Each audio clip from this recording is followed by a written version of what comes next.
আমি আশা করব আমার নেতা কর্মীদের ওপরে কোন রকম হামকি ধামকি, কোন রকম ভয় ভীতি কেউ দেখাবে না। আর যদি কেউ সেই দুঃসাহস করে, আমি কিন্তু জবাব দিতে 2 মিনিট চিন্তা করব না। অনেক সময় আমাকে এসে অতি উৎসাহী কর্মীদের কেউ কেউ বলছে, আপা আপনার পাশে ওই লাগাইছে ব্যানার, ছিঁড়ে ফেলাবো। আমি বলছি খবরদার, সবার অধিকার আছে নির্বাচনে প্রচারণা চালানোর, সবার অধিকার আছে মানুষের দরজায় দরজায় গিয়ে ভোট চাওয়ার। আমি কারোর সঙ্গে জুলুমে বিশ্বাস করি না, কিন্তু আমার কর্মী আমার পরিবারের সদস্য, আমার পরিবারের সদস্যদের উপরে সামান্য জুলুমের চিন্তা যদি কেউ করে, সে যত বড় সর্দারি হোক, আমি তাকে ছাড়ব না। আমি সরাইল আশুগঞ্জে সাধারণ মানুষকে ক্ষমতায়িত করতে চাই। আমি 2-3 জনের সিন্ডিকেট ভেঙে দিয়ে সাধারণ মানুষের কাছে নিজেকে নিয়ে যেতে চাই, এবং আমি চাই সাধারণ মানুষের জন্য এমপি, মন্ত্রী, ইউনো যেটাই হোক, তাদের দরজা যেন খোলা থাকে। নেতা ধরে কাজ করার দিন শেষ। এখন সরাসরি আপনার সমস্যা, আপনার বিপদ নিয়ে আমাদের সঙ্গে কথা বলবেন। আমি আপনাদের কাছে একটাই অনুরোধ রেখে আমার বক্তব্য শেষ করব। 12 তারিখ আপনারা যেমন একটা ভালো খবর দেখতে পাচ্ছি, অন্ততপক্ষে শেষ পর্যন্ত সবচেয়ে ঘনিষ্ঠ বন্ধু ইরানের চায়না কিন্তু মুখ খুলেছে। চায়না বলেছে আজকে, চায়নার পররাষ্ট্রমন্ত্রী ইরানের পররাষ্ট্রমন্ত্রী জনাব আরাকচিকে ফোন করে তিনি স্পষ্টভাবে বলেছেন যে ইরানের সার্বভৌমত্ব, নিরাপত্তা এবং স্বাধীনতা রক্ষায় চায়না ইরানের পাশে থাকবে এবং শেষ পর্যন্ত পাশে থাকবে। কথাগুলি কিন্তু খুব পার্টিকুলারলি বলেছে এবং এগুলি পত্রিকায় এসছে, আন্তর্জাতিক পত্রিকায়, আমাদের জাতীয় মিডিয়াতে এসছে। তার মানে কি হতে যাচ্ছে দেখুন, আজকে যখন ইউরোপীয় ইউনিয়নের খুবই গুরুত্বপূর্ণ, ইউরোপীয় ইউনিয়নের বাহিরেও শক্তিশালী যে যুক্তরাজ্য রয়েছে, আর হলো আপনার জার্মানি, ফ্রান্স, তারা ঘোষণা দিয়েছে যে তারা একযোগে যুক্তরাষ্ট্র এবং ইসরায়েলের সাথে ইরানে হামলা করবে। কতটা মানে এই জার্মানি কিন্তু এক সময় দেখা যাচ্ছে যে আজকের ইসরায়েলিদেরকে ব্যাপকভাবে ধ্বংস করার জন্য জার্মানির হিটলার কিন্তু ভূমিকা রেখেছিল। সেই হিটলার কিন্তু বলেও গিয়েছিল যে এদের রূপ একদিন এই পৃথিবী দেখতে পাচ্ছে। সেই জার্মানি আবার এদের পক্ষেই লড়াই করতে যাচ্ছে। যাই হোক, সেটি হয়তো আমরা খুব অচিরেই দেখতে পাবো যে ইসরায়েলের আসলে কেন ইসরায়েলিদেরকে ধ্বংস করবার জন্য হিটলার চেষ্টা করেছিলেন। যাই হোক, এখানে এই বড় খবরটি আমাদেরকে একটু স্বস্তি দিচ্ছে।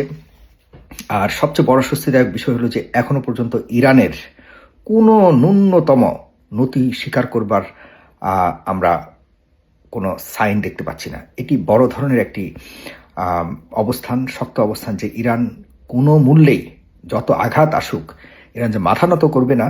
এটি তারা এই চূড়ান্ত আক্রমণের পরে যে অবস্থান দেখিয়েছে, তাতে আমরা বুঝতে পারছি যে সবাই মনে করেছিল যে ইরানের সর্বোচ্চ নেতা জনাব আয়াতুল্লাহ আলী খামেনি যদি মৃত্যুবরণ করে তাহলে ইরান ধ্বংস হয়ে যাবে, চূর্ণ বিচূর্ণ হয়ে যাবে, বিভিন্ন ভাগে বিভক্ত হয়ে যাবে। না, জনাব খামেনি কিন্তু মরে যাবার আগে বলে গিয়েছিলেন যে আমি চালাচ্ছি না, আমি তো মৃত একটা শরীর মাত্র, কোনো রকম বেঁচে আছি, আমার এই শরীরে আর কোনো শক্তি নেই, এই ইরান চালাচ্ছে। এখন ইরানের যারা সার্বভৌমত্ব রক্ষা করবার জন্য যেই যুবক শ্রেণী, তারা চালাচ্ছে ইরান। সত্য, এটি প্রমাণ দিয়ে দিয়েছে যে ইরান জনাব খামেনি মরবার পর ইরান যে তার বিগত আমলের চেয়েও যে কোনো সময়ের তুলনায় সবচেয়ে বেশি শক্তিশালী আক্রমণ চালিয়েছে এবং ইসরায়েলের সবচেয়ে গুরুত্বপূর্ণ স্থাপনাগুলির মধ্যে দেখুন, ইরান কিন্তু কখনোই নিজেদের পক্ষ থেকে কখনোই বেশি আক্রমণাত্মক অবস্থাতে যায়নি। ইরানকে যখন আক্রমণ করেছে তখন ইরান একই রূপে পাল্টাক্রমণ করেছে, ইরানের সর্বোচ্চ নেতাকে হত্যা করেছে। সে কারণে নেতানিয়াহুর কার্যালয়ে ইরান আক্রমণ চালিয়েছে। এখন পর্যন্ত আমরা জানি না নেতানিয়াহু কি আসলে জীবিত আছেন নাকি মৃত্যুবরণ করেছেন, কারণ নেতানিয়াহু কিন্তু এখনো পর্যন্ত মিডিয়ার সামনে আসেনি। তো আমরা ধরে নেই যে জীবিত থাকুক আর মৃত্যু বরণ করুক, কিন্তু ইরান যে কোনোভাবেই তাদের আক্রমণ থেকে পিছিয়ে আসেনি, বরং আগের তুলনায় অনেক আক্রমণের পরিমাণ বাড়িয়ে দিয়েছে, এতে ধরে নিতে পারি ইরান আর কোনোভাবে পিছু হটবে না। আরেকটা আশঙ্কা আমাদের সবার জন্য, সারা পৃথিবীর জন্য, এটি হলো তৃতীয় বিশ্বযুদ্ধ কি শুরু হতে যাচ্ছে কিনা। দেখুন, কয়েকটা দুষ্ট মানুষের হাতে আমাদের এই পৃথিবীটা পড়ে গেছে, কয়েকটা দুষ্ট মানুষের হাতে। এদিকে উত্তর কোরিয়া যদি খেপে যায় এই ট্রাম্প পাগলার বিপরীতে, তাহলে কিন্তু আমরা সত্যিকার অর্থেই নিউক্লিয়ার যুদ্ধ যদি শুরু হয়ে যায়, পৃথিবীর কোনো প্রান্ত এই নিউক্লিয়ারের আক্রমণ থেকে রক্ষা পাবে না। আমাদেরকে আল্লাহ সহায়তা করুক এবং রক্ষা করুক, আমরা বলি আমিন। কারণ হলো এই নিউক্লিয়ার আক্রমণ এবং এর যে তেজস্ক্রিয়তা, এর যে ভয়াবহ পরিণতি, এটি কিন্তু শুধুমাত্র নাগাসাকি আর হিরোশিমার মতো ছোটোখাটো অঞ্চলে সীমাবদ্ধ থাকবে না। এটির ভয়াবহতা আশপাশে কয়েক হাজার কিলোমিটার অবধি এর প্রতিক্রিয়া চলে যাবে।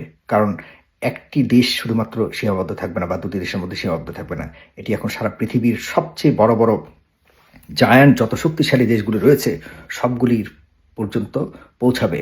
এবং আপনারা জানেন যে এখন কি ভারী অস্ত্র, দূরপাল্লার অস্ত্রের অভাব নেই, সবগুলো দেশের কাছেই কিন্তু ভয়ঙ্কর ভারী ভারী অস্ত্র রয়েছে। ইরান কিন্তু এখনো পর্যন্ত তাদের চূড়ান্ত কোনো কিছু দেখায়নি। আজকে আমেরিকা বলেছে তারাও চূড়ান্ত কিছু দেখায়নি। তার মানে চূড়ান্ত কিছু কি বলতে বোঝাতে চাচ্ছে? ইরান কি মনে করেন নিউক্লিয়ারের শক্তি তাদের কাছে নাই? অবশ্যই আছে। তারা আগে ইউজ করছে না, তারা আগে তাদের প্রতিরক্ষা করছে। প্রতিরক্ষার যখন সীমানা অতিক্রম করে ফেলবে পৃথিবী, তাহলে কিন্তু ইরানও ছাড় দিবে না। এদিকে চায়না যদি যুক্ত হয়ে যায়, তাহলে বাকি থাকবে রাশিয়া। কারণ এই অঞ্চলের শান্তি বজায় রাখতে হলে এখানকার এই অঞ্চলের গডফাদার কারা, এখানকার মুরব্বী কারা? শক্তিশালী দেশ তো এই চায়না, রাশিয়া, এরাই তো। এদের আশপাশে যুক্তরাষ্ট্র এসে এরকম মাতব্বরি দেখাবে বা ঘাঁটি গাড়বে আর তারা চেয়ে দেখবে, এটি কোনোভাবেই করবে না। কারণ এখানে ধর্মীয় বিষয় নয়। আমরা মুসলিমরা কিন্তু বারবার ইরানের ব্যাপারে আমাদের কিছু মনে করা না করা আসলে কিছু যায় আসে না। আমরা ধর্মটাকে শুধুমাত্র একটা আর্থিক লাভের জায়গাতে নিয়ে গেছি। আসলে প্রকৃত ধর্ম পালন, ধর্মের প্রতি ধর্মের চেতনা নিয়ে যে মানে মাথা নত না করার যে প্রত্যয় আমাদেরকে শিখিয়ে গেছে আমাদের ধর্ম এবং আমাদের নবী, শেষ নবী, সেটি আসলে আমরা কতটুকু পালন করি এ নিয়ে প্রশ্ন এখন উঠছে। এটি যদি পালন করে থাকে আমাদের চোখের সামনে, সেটি আয়াতুল্লাহ খামেনি করে গেছে, যার বিরুদ্ধে আমরা বলেছিলাম যে তিনি হয়তো আসলে এইগুলি করছে শুধুমাত্র লোক দেখানো না, তিনি মৃত্যু বরণের মাধ্যমে প্রমাণ করে দিয়ে গেছে যে কোনোভাবেই তিনি ছাড় দেননি। এবং মৃত্যুর আগের ওই ভিডিওর মাধ্যমে তিনি প্রমাণ করে দিয়ে গেছেন যে তিনি আল্লাহর রহমতকে বুকে নিয়ে তিনি মৃত্যু পর্যন্ত দিতে প্রস্তুত আছেন, তবুও তাদের কাছে মাথা নত করবেন না। এই যে বিষয়গুলি আমরা দেখতে পাচ্ছি, এগুলি কিসের আলামত বলুন? এরপরেও যারা ধর্মের নামে ধর্মকে ব্যবসায় রূপান্তর করে আমাদের টাকা পয়সা নিয়ে প্রতি বছর ধর্মীয় অনুষ্ঠানের মাধ্যমে